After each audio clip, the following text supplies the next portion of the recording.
Nous proposons un bac pro technicien conseil vente en animalerie en 3 ans qui va permettre d'intégrer des compétences commerciales et des compétences animalières, dans lequel on va pouvoir former des futurs vendeurs, bien sûr en animalerie, mais également des vendeurs dans différents points de vente, aussi bien alimentaires ou non alimentaires. Il faut bien avoir en tête que c'est un bac pro avant tout commercial, avec une grosse option animalière. C'est pas un bac pro caressage de lapin, c'est un bac pro de technicien de vendeur en animalerie. L'admission en bac pro technicien conseil vente se fait via la procédure AFELNET, après une 3e générale, 3e découverte des métiers, 3e prépa pro. Il y a une pression de sélection qui est très très forte, beaucoup de demandes pour peu de places, donc il est important d'avoir un réel projet professionnel et c'est ce qu'on va fouiller lors de l'entretien.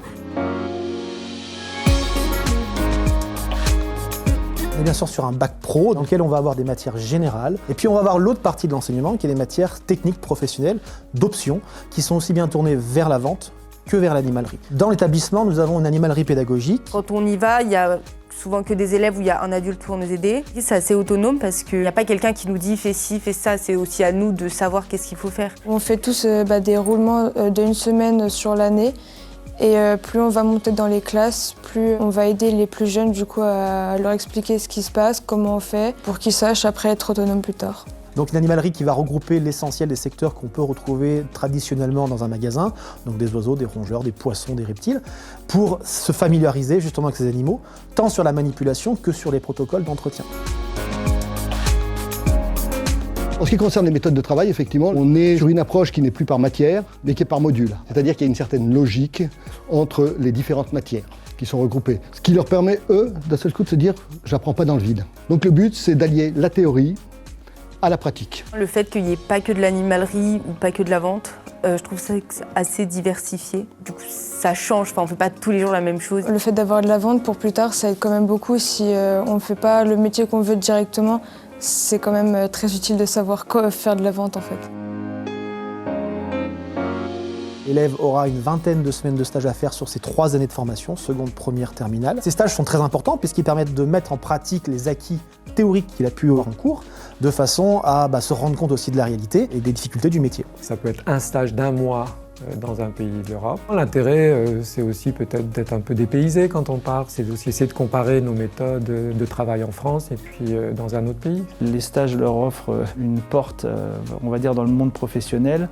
Et c'est vrai que si ça se passe bien en stage, souvent, après derrière, il y a des embauches.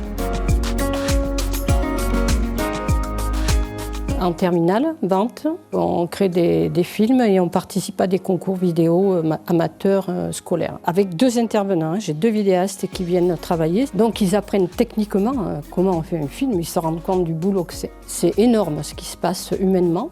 Et ils travaillent ensemble, donc il y a une écoute énorme qui se développe entre eux. Il y a des compétences qui ressortent, ils sont même très étonnés par eux-mêmes et par les autres aussi.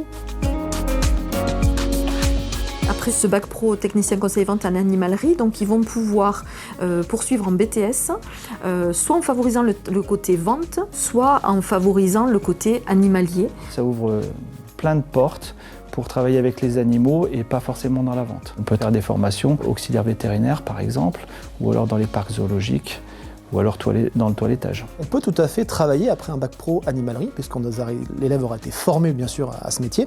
Après, il est toujours conseillé de continuer les études de façon à pouvoir avoir davantage de responsabilités. Mais aujourd'hui, avec le bac pro animalerie et le fameux certificat de capacité, permettra d'intégrer plus facilement le monde de l'emploi.